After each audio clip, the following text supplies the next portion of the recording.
पूर्णमदः पूर्णमिदं पूर्णात् पूर्णमुदच्यते। राम राम। मैं पंडित एस.के. मिश्र।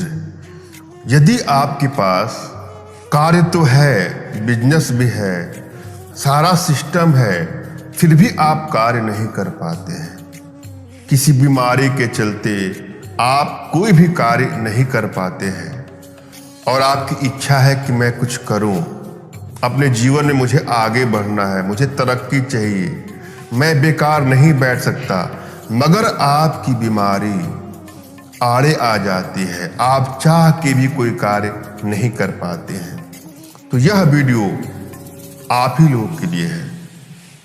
यह प्रयोग युवक, युवती, स्त्री, पुरुष, बालक, बालिकाएं कोई कर सकता है।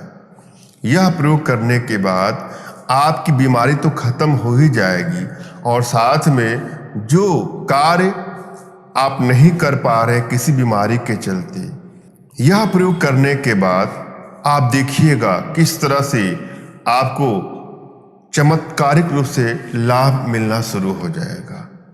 यह प्रयोग आपको पुष्य नक्षत्र में करना है।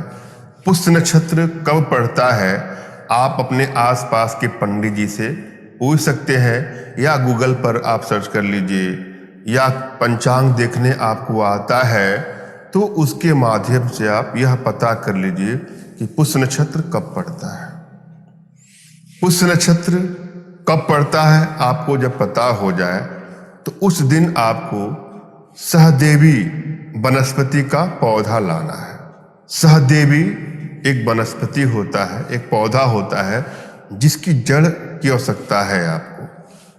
आप गूगल पर सर्च करेंगे कि सहदेवी पौधा कैसा होता है तो आपको आसानी से मिल जाएगा और यह हर जगह सर्वसुलभ है। फिर भी यदि आपको नहीं समझ में आ रहा है कि सहदेवी का पौधा कहाँ मिले, उसकी जड़ की आवश्यकता है, वह जड़ कहाँ मिले, तो आप जाइएगा पंसारी की दुकान पे जहाँ पूजा पाठ की सामग्री मिलती है, वहाँ से आपको पुष्य नक्षत्र में वह जड़ आपको प्राप्त कर लेना है। सहदेवी का जड़ आपको प्राप्त कर लेना है। किसी भी तरह से आपको अपने विवेक का प्रयोग करते हुए, बुद्धि का प्रयोग करते हुए सहदेवी पौधे की जड़ आपको प्राप्त करना है। उसको घर लाइए और गंगा जल से आपको प्रक्षालित कर देना है। उसके बाद से अपने इष्ट का स्मरण करना है और उनसे मानसिक रूप से मानसिक आदेश और आशीर्वाद प्राप्त करना है। तत्पश्चात अपने आध्यात्मिक गुरुदेव का भी आपको स्मरण करना है, उनसे भी आपको मानसिक रूप से मानसिक आदेश और आशीर्वाद प्राप्त कर यह प्रक्रिया करें, आपको सफलता अवश्य मिलेगी। और यदि आपके पास कोई आपके आध्यात्मिक गुरुदेव नहीं है तो बिल्कुल निराश होने की भी आपको आवश्यकता नहीं है। मेरे प्रति कृतज्ञता का भाव, श्रद्धा का भाव, विश्वास का भाव और समर्पण का भाव रखते हुए मुझसे ही मानसिक रूप से मानसिक आदेश और आशीर्वाद प्राप्त कर यह प्रक्रिया करें, आपको सफलता मिलेगी ही मिलेगी। मुझसे मानसिक रूप से मानसिक आदेश और आशीर्वाद प्राप्त करने के लिए कमेंट बॉक्स के नीचे आपको टाइप करना है कि मुझे आदेश दे, और यदि रिप्लाई में मैं हार्ट का सिंबल या साइन देता हूं तो आप समझिएगा कि आपको आदेश और आशीर्वाद मिल चुका है। आप इस प्रक्रिया को कर सकते हैं या कर सकते हैं।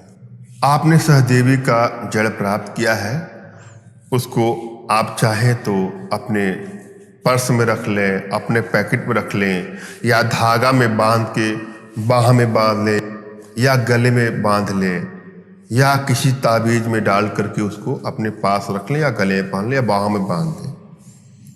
यह करने के बाद आपकी इस तरह की समस्याओं का शमन हो जाएगा। मैंने अब भली भांति समझाने का प्रयास किया है, आशा है आप लोग को समझ में आया होगा। फिर भी यदि आप लोग के जीवन में कुछ इस प्रकार की समस्या है तो बिल्कुल निराश होने की आवश्यकता नहीं है। अपना तुरंत का खींचा फोटो हमारे व्हाट्सएप पे मैसेज करें, मैं आप लोग की एनर्जी को रीड करके आप लोग का उचित मार्गदर्शन करते हुए आवश्यकता पड़ने पर अपने भारतीय विद्याओं के माध्यम से आप लोग का उचित समाधान भी करूँगा। धन्यवाद। राम राम।